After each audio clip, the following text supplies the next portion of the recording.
नमस्कार, मेरे चैनल में आप सभी का स्वागत है। मैं डॉक्टर अंजू ओझा आज आपको प्लेट विवर्तनिकी सिद्धांत के बारे में बताने जा रही हूँ। तो प्लेट विवर्तनिकी सिद्धांत को जानने से पहले हमें ये पता होना चाहिए कि प्लेट किसे कहा जाता है। तो स्थलीय दृढ़ भूखंड को प्लेट कहते हैं। तो स्थलीय जो दृढ़ भूखंड हमें दिखाई दे रहा है वो सभी हैं प्लेट्स। इन प्लेटों के स्वभाव तथा प्रवाह से संबंधित अध्ययन को प्लेट विवर्तनिकी कहते हैं। तो ये जो प्लेटें हैं उनका स्वभाव कैसा है और ये किस तरह से प्रवाह करती है उससे संबंधित अध्ययन को प्लेट विवर्तनिकी कहते हैं। प्लेट संकल्पना का प्रादुर्भाव दो तथ्यों के आधार पर हुआ है। नंबर 1 है महाद्वीपीय प्रवाह की संकल्पना और नंबर 2 है सागर तली के प्रसार की संकल्पना। यहाँ हम देख पा रहे हैं कि अब तक 6 प्रमुख और 20 लघु प्लेटों का निर्धारण किया गया है, जिसमें नंबर 1 है यूरेशियन प्लेट, नंबर 2 है इंडियन प्लेट, नंबर 3 है अफ्रीकी प्लेट, नंबर 4 है अमेरिकी प्लेट, नंबर 5 है पैसिफिक प्लेट और नंबर 6 है अंटार्कटिका प्लेट। ये जो 6 प्लेटें हैं वो बड़ी प्लेट या प्रमुख प्लेटें हैं। इसके अलावा 20 अन्य लघु प्लेटों का भी निर्धारण किया गया है। यहाँ इस स्लाइड पे आप देख पा रहे हैं कि प्लेटों की स्थिति को दर्शाया गया है। इसमें बड़ी प्लेट और छोटी प्लेट्स दोनों प्लेट्स को दर्शाया गया है। ज्ञातव्य है कि लघु प्लेट बड़े प्लेट से स्वतंत्र होकर गतिशील हो सकते हैं।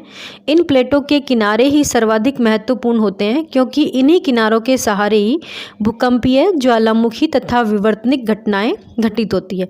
तो प्लेट्स के जो मार्जिन्स होते हैं वही इंपॉर्टेंट होते हैं, क्योंकि सारी घटनाएं ज्वालामुखी से संबंधित, भूकंप से संबंधित और विवर्तनिक जितनी भी घटनाएं हैं वो प्लेट के मार्जिन के सहारे ही संपन्न होती है। सामान्य रूप में प्लेट के किनारों तथा सीमा को 3 प्रकारों में विभक्त कर दिया गया है। प्लेट के सीमांत भाग को प्लेट किनारा कहते हैं, यानी सीमा वाले भाग को प्लेट किनारा कहते हैं, जबकि 2 प्लेटों के मध्य संचलन मंडल को प्लेट सीमा या बाउंड्री कहा जाता है। अभी हमने बात करी कि प्लेट किनारे 3 प्रकार के होते हैं, जिसमें से नंबर 1 है विनाशी प्लेट किनारा।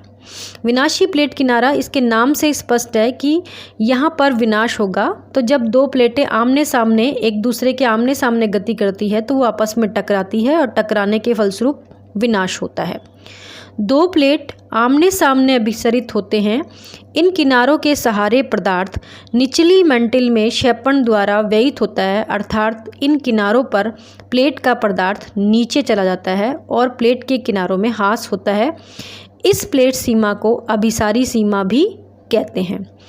यहाँ इस स्लाइड पर देख रहे हैं कि विभिन्न प्रकार के किनारों को दर्शाया गया है। विनाशात्मक, रचनात्मक और संरक्षित तीनों प्रकार के किनारे दर्शाए गए हैं। दूसरा प्लेट किनारा है संरक्षी प्लेट किनारा। जैसा कि इसके नाम से स्पष्ट है कि संरक्षी का मतलब यहाँ न तो विनाश होगा और न ही किसी प्रकार की रचना होगी, क्योंकि इसमें जो प्लेट्स होते हैं वो एक दूसरे के अगल बगल से खिसकते हैं। तो संरक्षी किनारों के सहारे 2 प्लेट एक दूसरे के अगल बगल से खिसकते हैं, जिस कारण रूपांतर भ्रंश का सृजन होता है। तो बहुत बार कंपटीशन एग्जाम में पूछा गया है कि रूपांतर भ्रंश का सृजन कहाँ पर या किस किनारे के सहारे होता है, तो संरक्षी प्लेट किनारे के सहारे होता है। तथा प्लेट के किनारों के धरातलीय क्षेत्र में अंतर नहीं होता है। इस प्लेट सीमा को शीयर सीमा भी कहते हैं।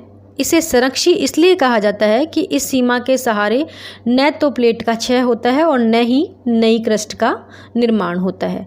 तीसरा प्लेट किनारा है रचनात्मक प्लेट सीमा तथा किनारा। इसके नाम से स्पष्ट है कि रचनात्मक यानी यहाँ पर किसी प्रकार के नए प्लेट का सृजन होगा या निर्माण होगा।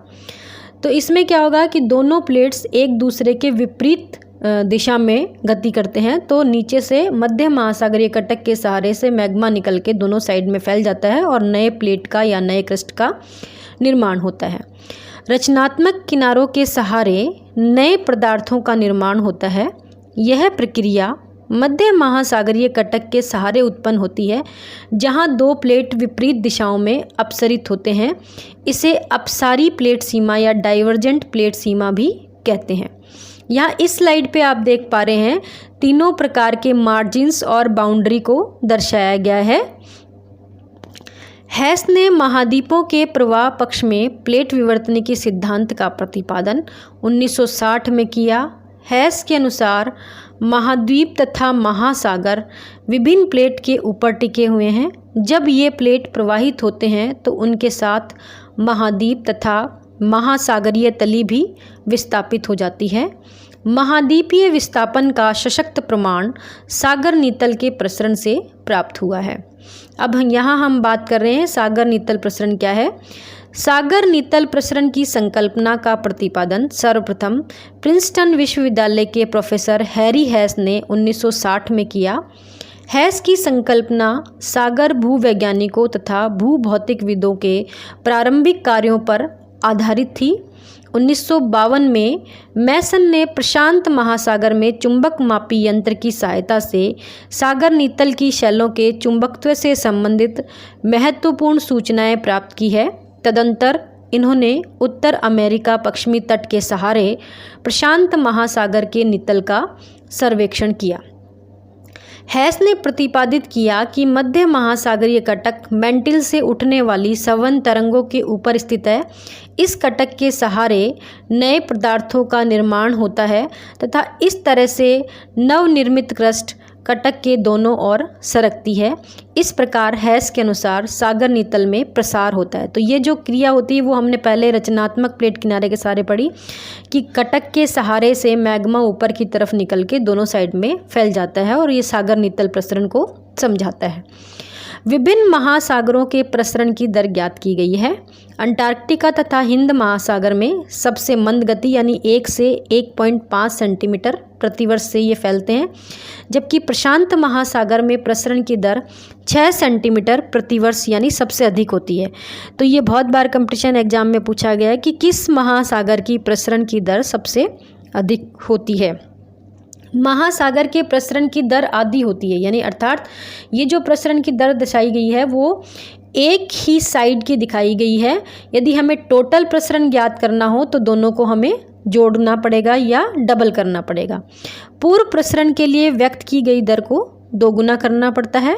कटक के दोनों ओर समान दर से प्रसरण होता है। यदि प्रसरण की दर 1 सेंटीमीटर प्रतिवर्ष व्यक्त की जाती है तो इसका तात्पर्य कटक से एक ही तरफ का प्रसरण होता है। पूर्व प्रसरण 1 + 1 यानी 2 सेंटीमीटर होगा। अभिनव अध्ययन के आधार पर तीनों महासागरों के प्रसरण की दर का परिकलन किया गया है।